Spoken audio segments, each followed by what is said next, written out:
ये फायदे का सौदा साबित हुआ। उसके 2 प्रत्याशी संसद में पहुंचने में कामयाब रहे। वहीं बीजेपी के दिग्गज नेताओं को करारी हार का सामना करना पड़ा। इतना ही नहीं, साल 2019 के लोकसभा चुनाव में चौधरी अजीत सिंह को मात देने वाले संजीव बालियान तक को पराजय का मुंह देखना पड़ा। रिपोर्ट देखिए।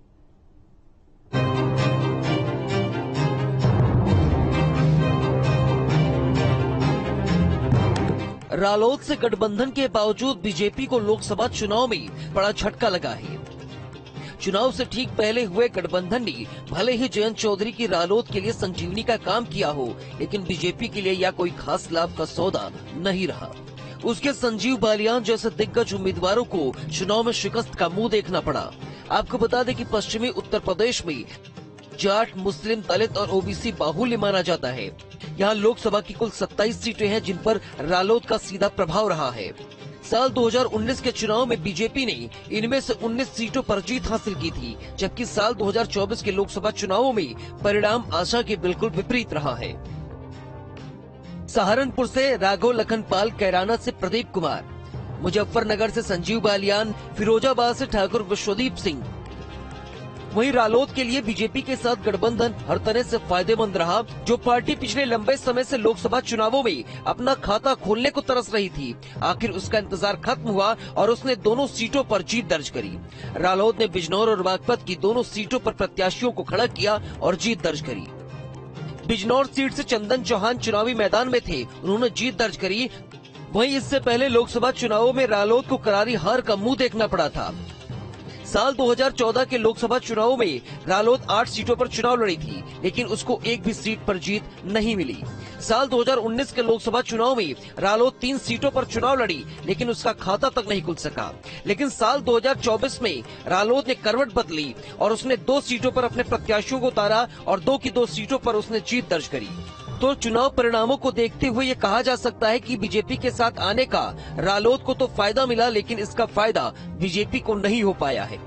जयंत के एनडीए से जुड़ने से भाजपा को क्या लाभ हुआ? अगर मैं मेरठ, मुजफ्फरनगर, सहारनपुर, बिजनौर या फिर अमरोहा, इन सीटों की सब जगह बात करूं तो ऐसा लगता है कि जो सीटों पर भाजपा चुनाव हारी, जैसे कैराना, लेकिन वहां भाजपा उम्मीदवार चुनाव हार गए। संजीव बालियान खुद मुजफ्फरनगर में चुनाव हार गए। हरिंदर मलिक वहां से चुनाव जीत गए।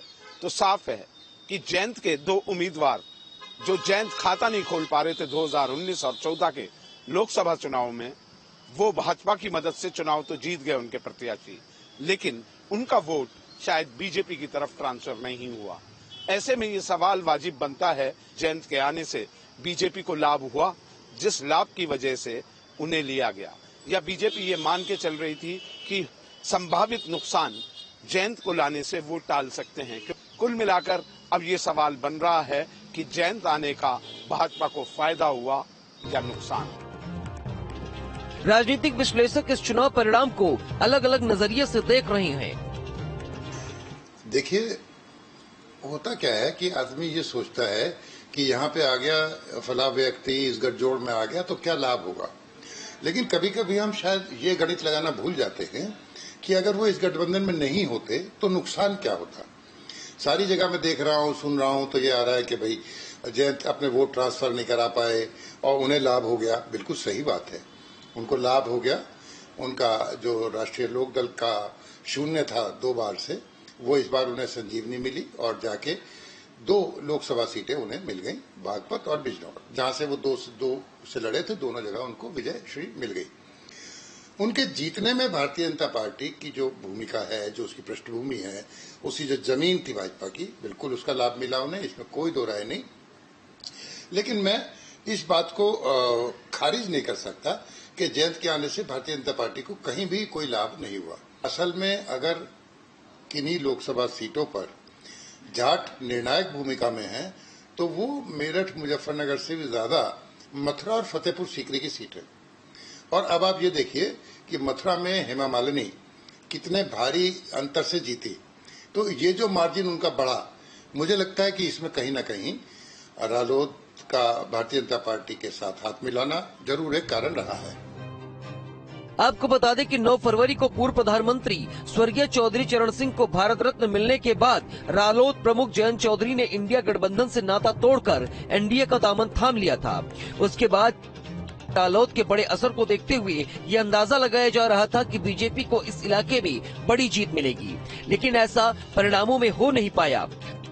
बीजेपी का प्रदर्शन साल 2019 से भी बुरा रहा, जब पार्टी किसान आंदोलन जैसे ताकतवर विरोध प्रदर्शन का सामना कर रही थी।